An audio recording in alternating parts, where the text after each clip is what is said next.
Hello and welcome to another episode of Chopping Onions.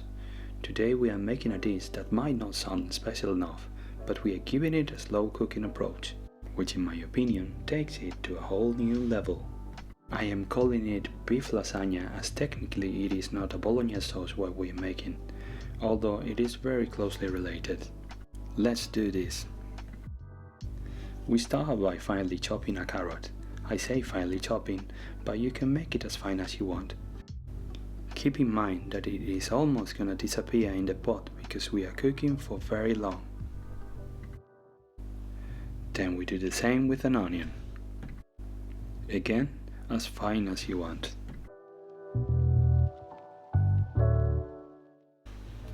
Then we take an iron cast casserole like this one and put it on a medium heat. Then we add a splash of olive oil. This pot has seen better days, but it still works.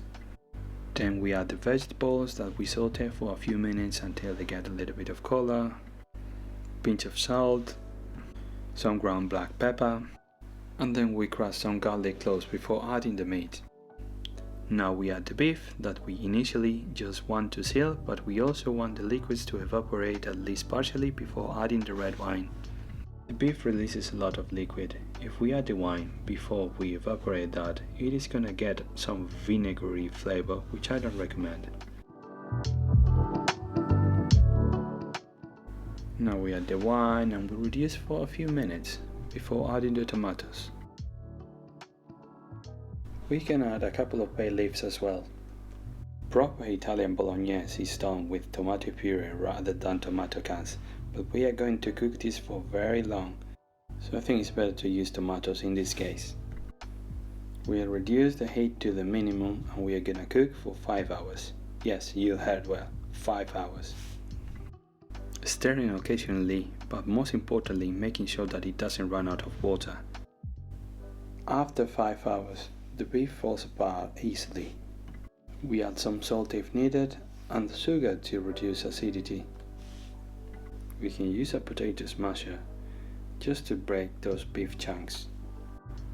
Now let's go for the pasta. We do the classic method of making a well with the flour and adding the eggs in the middle, mixing until we make a dough that we have to knead for 5 minutes. We cover it with cling film and put it in the fridge until we need to use it. Let's now make some bechamel sauce. And as we've seen from previous videos, we need to take a pot, add some butter and melt it before adding some plain flour. We stir it, cooking the flour slowly. Then we need to add the milk in steps. Mix it in until uniform before adding the milk again. Then we repeat this process until we get the right consistency.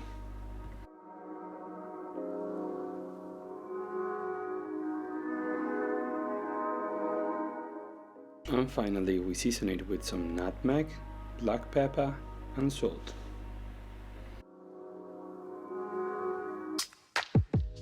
Now it's pasta rolling time. We're gonna make our lasagna sheets using a pasta machine, but if you don't have one, just use a rolling pin.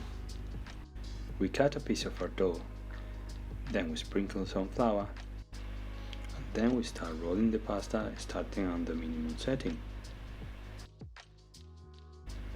And then we increment the settings one at a time. As it stretches, don't forget to add flour so it doesn't stick together.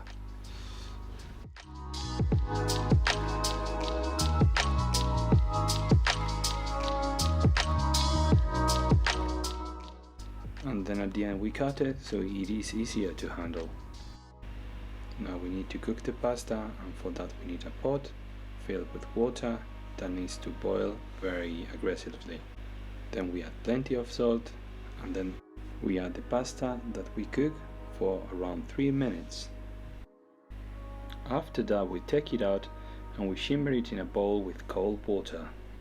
That way it will stop cooking. Then we put it in a tray so it dries a bit before we assemble the lasagna. Now we are ready to assemble this lasagna. We build it in layers. First the pasta, then the filling, then the pasta again, then more filling, pasta, filling, and probably you were expecting this, but I'm adding a layer of cooked ham. You're gonna thank me for that when you try it. We put the last layer of pasta and we can now pour our beautiful bechamel sauce. Try to distribute evenly, and then we finish grating some hard Italian cheese on the top. Grana Padano, Pecorino Romano, Parmigiano-Reggiano, whichever is your favorite. We bake the lasagna at 200 degrees Celsius or 390 Fahrenheit for 20 minutes, with 5 extra minutes on the grill. And this is it. Now you just need to serve and share with your loved ones. Look at that! And as always, I hope that you liked the video. Click on the subscribe button below if you want to see more videos like this one. Cheerio!